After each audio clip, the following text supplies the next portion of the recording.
Guys, paano ka ba maglinis ng aquarium mo? Tayo mga fish keepers, alam naman natin na bawal mag 100% water change.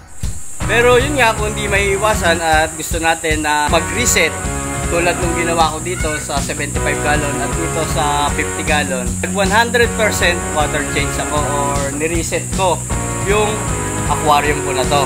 Pero may ginawa ako na proseso. Yan yung i-share ko sa inyo. Welcome to Jerry's Aquatics.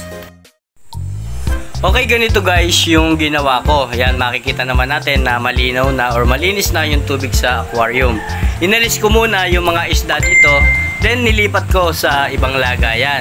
So yun, okay naman sila doon dahil na-cycle ko na yung pinaglipatan nila. Yung 50 gallon natin na to ay meron siyang sump or yung pinaka-lagayan niya ng mga filter.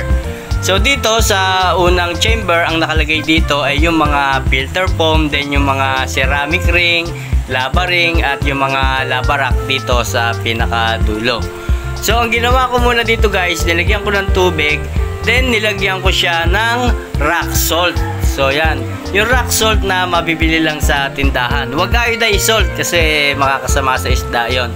Then nilagyan ko lang din siya ng AquaCare or yung water conditioner. Ang nilagay ko dito 10 cups nung water conditioner. Then guys, yung mga filter medias, ito dito ko muna sila nilagay sa isang lagayan. So yan, kung mapapansin nyo, naka-stack muna sila dyan. Yung mga filter foam, ito yung mga ceramic ring at mga lava rock, para hindi mamatay yung mga beneficial bacteria. So yan, nag-i-stay muna sila dyan ng mga 24 hours. So bukas ko na sila ilalagay kapag na-cycle na ng 24 hours yung pinaka-aquarium natin. After 24 hours na makapag-cycle na itong tubig natin para mahalo na yung mga asin tsaka yung water conditioner, then ilalagay ko na dito sa sump yung mga filter medias nya. 6 watts lang guys yung gamit ko dito na submersible pump. Then naglagay lang ako yan yung bumubula ng airstone para dagdag sa oxygen nya, para makatulong din na mahalo yung tubig or makapag-cycle na.